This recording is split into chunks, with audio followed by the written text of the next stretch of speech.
Hello, podcast listeners. We know podcasts are a great way to catch up on a program that you may have missed on KSJE, and it's provided as a free service of this radio station. But, you know, KSJE is now listener-supported, and so while you enjoy this podcast, we hope that you'll also take some time to join KSJE. Become a member today. It's quite easy to do. Just go to our website at ksje.com/support and pick the level of support that best matches your budget. Thanks again for listening. Here's your podcast. Joining me with our visual radio technology to talk a little bit about immigration and business in New Mexico and in the United States from the New Mexico Immigrant Law Center in Albuquerque via Skype this morning, Jazmin Jirazoqui-Ruiz is joining me today. And Jasmine, thank you for being here. Appreciate it. Thank you for having me, Scott. You bet. And you've been doing this kind of work now for how long, would you say? A little bit over 2 years. Okay. And so talk to me a little bit about what we mean when we say immigrants and business law and what this means, because I think a lot of folks don't quite always hear about that and that connection to maybe the immigrants who are here in our state and in our communities and what this may mean for economic development and things along that line. So maybe try to make it a bit clearer to our audience this morning. Yeah, no, I think that's actually really important when you're talking about context. I often get individuals who wonder what immigration law has anything to do with business and tax, and it's actually a large part of being an immigrant. And I think to talk about that, we have to talk about bigger numbers. Okay. We have close to 200,000 immigrants in New Mexico, so that's about 9% of our population. And there's this common misconception that immigrants are not contributing to our economy, or under the current federal narrative that they are living off the government. But immigrants actually strengthen our economy, and particularly here in New Mexico, they contribute over $3.4 billion in spending power. And when we're talking about taxes, we're talking over $7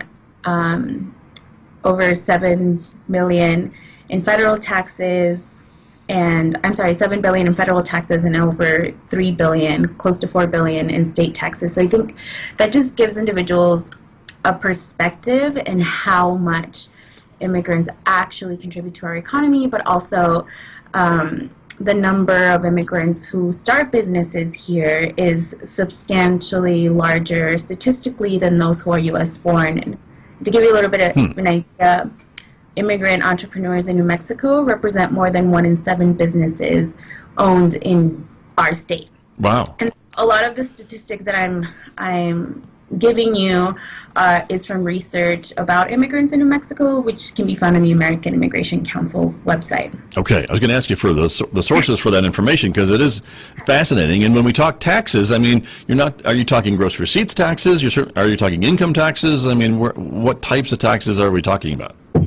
I'm talking about all taxes. This is general information. So we're talking about federal and state income taxes, but in terms of gross receipts taxes, that research is actually something that we're looking into with the work that I'm doing. I guess for additional information, this type of work is pretty new in terms of helping on the legal side.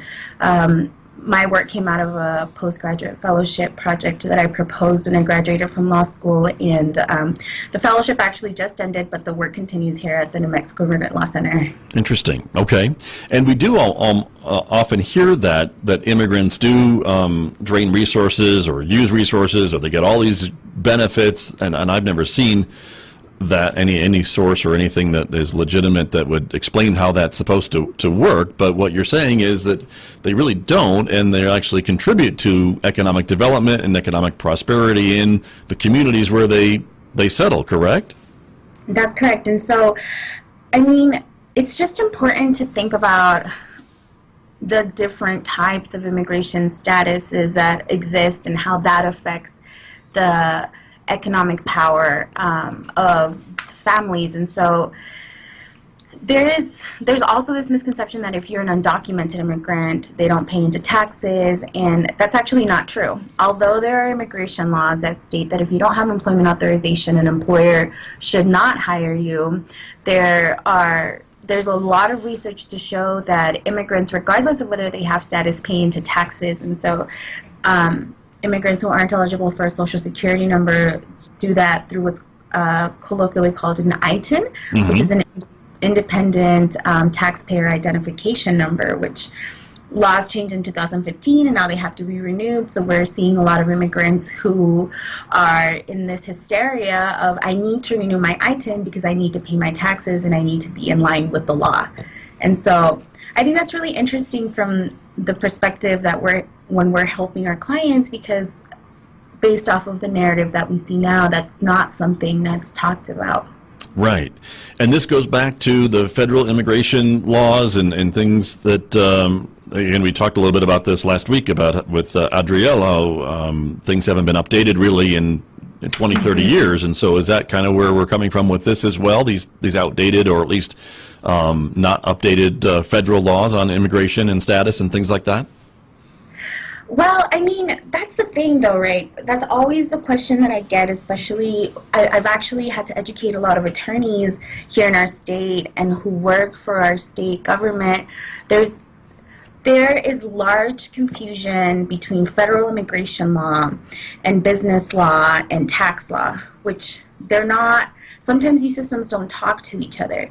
So I have business owners, some have status, some are naturalized U.S. citizens, some are legal permanent residents, others are undocumented, or others have some kind of humanitarian visa where they have an employment document, but they're seeking entrepreneurship routes. And so it's really interesting to see how all of those play together and the limited understanding of the intersectionality of all these areas of law exist even within attorneys. So I can only imagine how confusing that is for the general public and the current narrative that we see through current media. Right. Well, sure. And if I'm a business owner and I'm just trying to hire people to do my job and make the widgets or whatever it is that I'm in business to do, and I'm trying to make sure that I'm doing everything properly and dotting the I's and crossing the T's, it's got to be somewhat of a difficulty to make sure I am doing everything properly. Isn't that true? Yeah, and so I mean, even as a native-born U.S. citizen who speaks the language, I see those entrepreneurs have difficulties and reach out to various organizations that help you start businesses. Can you imagine the difficulty for individuals who are from another country where the law and the tax system is completely different, and then on top of that you add that they don't know the language? So I think programs like the one that we have here are really important because we not only address the business and tax issues, but we also look at it through a lens in which we're trying to understand the limitations that the individual may have based off of their immigration status. And then things can get a little bit more complicated when you're talking about incorporating or becoming an LLC, or one of the things that's become very popular is a cooperative structure, and how immigration status of the various owners who want to be in the cooperative can affect that too. Right. It's really interesting, and it's really exciting to be working on this during this time. Right. Interesting. And is there any difference necessarily from what you see with your clients maybe in Albuquerque and more of the metro areas than in the other rural parts of the state? Are there certain issues that businesses face or business owners face or immigrants face in the different areas of our state?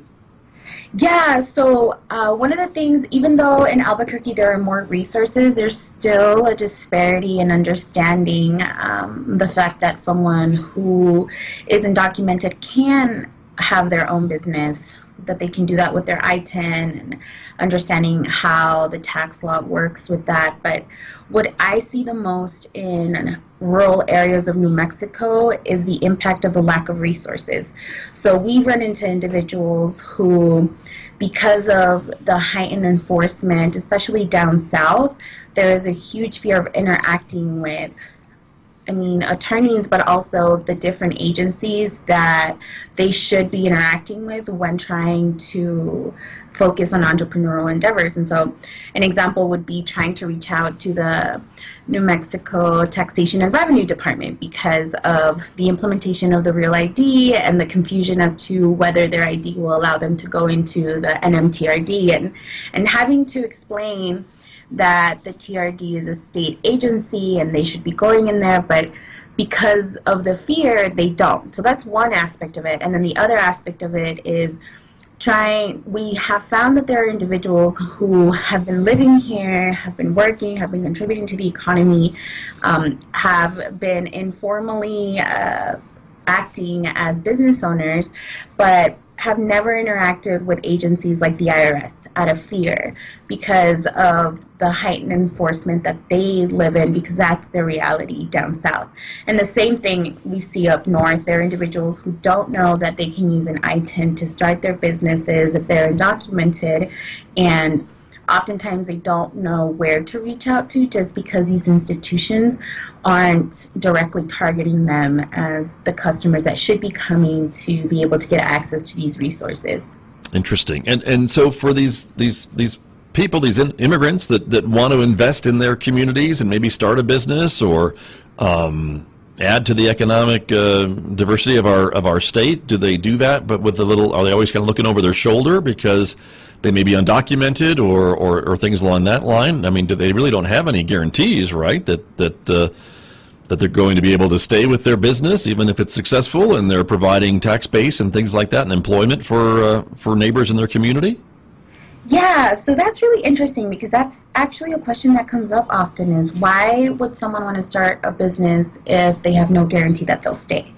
Well, there are actually procedures in immigration court where if you show that you have, and Adriel probably explained a lot of this, if you have roots here in the U.S., if you've been living here for a certain amount of time, if you have been working here, if you have U.S. citizen children and a spouse, one of the things that has been found to be a positive finding in these types of removal cases is being a business owner and showing that you've been paying taxes and showing that you've been contributing to the economy, which is why there's such a huge overlap in entrepreneurship and tax and business law. One of the things that we're moving towards is how do we incorporate a safety plan for these immigrant entrepreneurs, right? Because that's always a fear. What happens if I am detained and I am removed from the country? There has to be a plan in place of how you can still access the economic power that you have here from another country. But of course, the goal is always to maintain safety here as well. Right. But there's really no guarantees, is there not? I mean, in this current environment, I mean, anything can happen and does sometimes? Yeah, which is why these plans are so important. And I think people understand that, right? Any person who comes here undocumented or they overstay their visa, they're taking a risk. And so I think that's why we see such a large percentage of immigrants, whether they're college educated or not, going into entrepreneurial endeavors, is because they're used to risk. And so the alternative is working a low-wage job in conditions where you're abused and you experience wage theft, as opposed to opening a business. And I mean, to be clear, on top of opening a business and having economic sustainability for the individual families, these immigrant-owned businesses also generate jobs, and they generate millions to, depending on what state you're talking about, to billions of dollars in income and payroll for their employees too.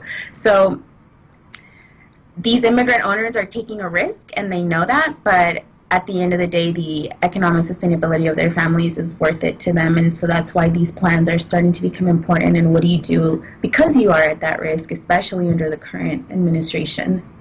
Right. And so for these individuals, if they are undocumented, is there a path to citizenship, or is it just kind of waiting until the issue gets kind of forced on them, I guess, through some other incident or what have you, or another enforcement option?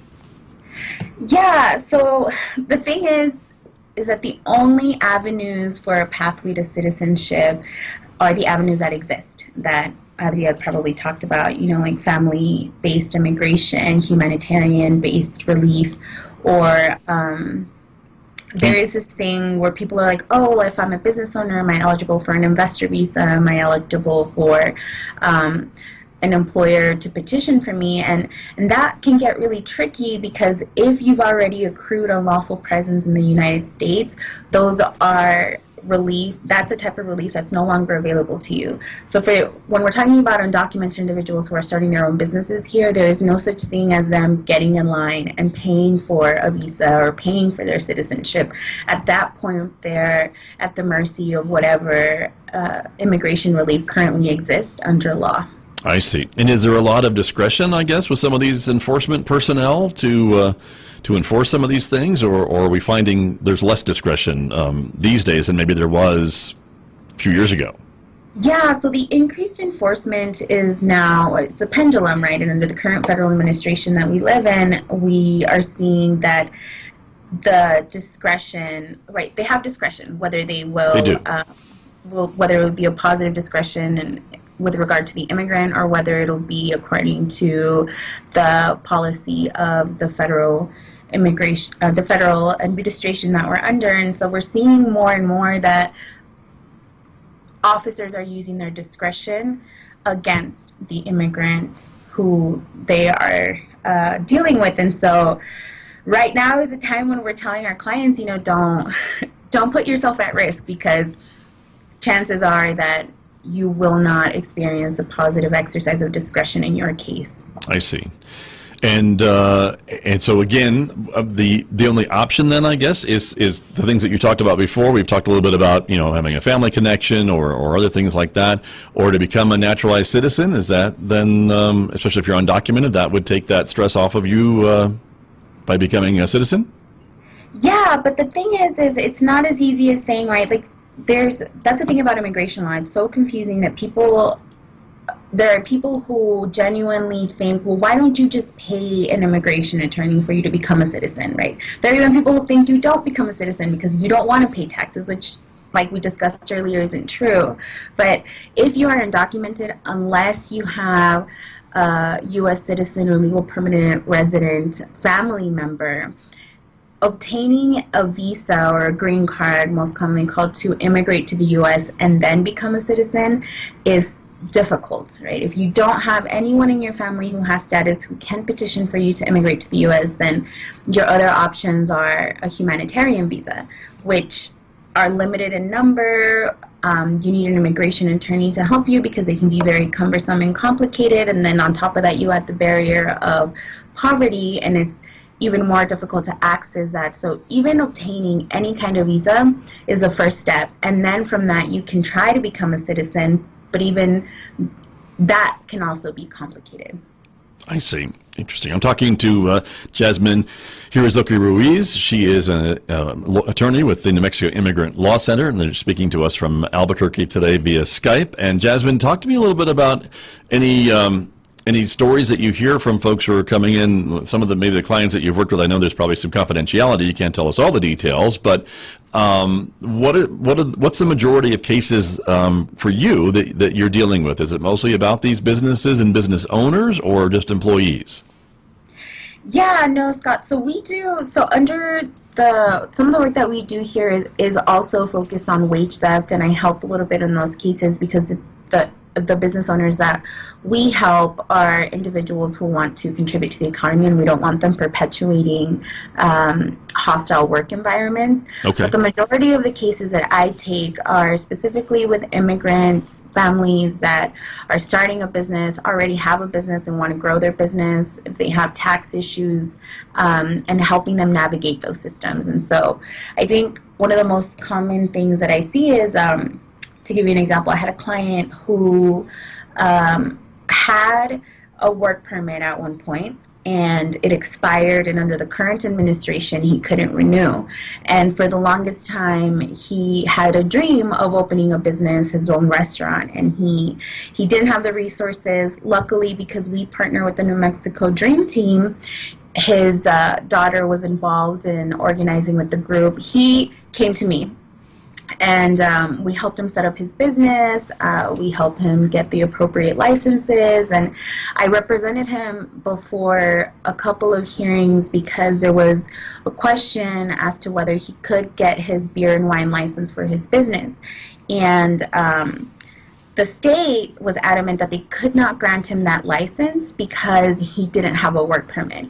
But nowhere in the statute was it mentioned that he needed a work permit in order to get it. So it's things like that where we're not only having to educate our clients, but we're also having to educate other agencies and other attorneys within those agencies to explain how immigration law is separate from a certain license. And so we're currently working on some policy, hopefully trying to introduce some bills so that can become more clear, and we're trying to model it off of California's laws. Interesting. It sounds like to me that you kind of have to prove it and then prove it again for your clients sometimes. Which is why we're trying to create systemic change, right? Because individual service providing can only help the one individual before us. And if we get enough of these stories and we can present this in our state, then we can pass systemic law that once, right, we're like, this is actually happening, this is a solution, then hopefully the idea is that this is a model that can be replicated and maybe not need an attorney for every individual immigrant business owner who is trying to start a business. And do you think there's hope of doing that at the state level, even if there's no change at the federal level? Definitely. So one of the things that I'm really grateful about New Mexico is how many people recognize that the immigrant population contributes to our economy. And I'm sure you know, in 2005, our legislature passed a bill that allows students, regardless of immigration status, to go on to college. And so because of that, now we're also working on a bill that allows professional licensing regardless of immigration status, now that we have these students graduating from professional school and occupational school. And then the next goal would be to pass something about commercial licensing. I see. And we have a really good shot. Right. Okay. Well, that's good. And we just have a few minutes remaining this morning, Jasmine. So what's the biggest misconception that I guess the folks that you encounter have about your clients and about the immigration issue in New Mexico, whether these folks are documented or undocumented? What's the biggest misconception that you run into? I can give you two that are related. Okay. One is that people don't become citizens because they don't want to pay taxes. And two is that immigrants are living off of the government when in fact they're actually revitalizing the current state that they live in, but also the communities that they're living in, whether it's through entrepreneurship or their spending power.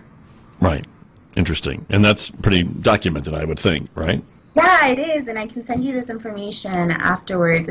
It's really cool to look at because this is information that people don't see because it's not portrayed in the media.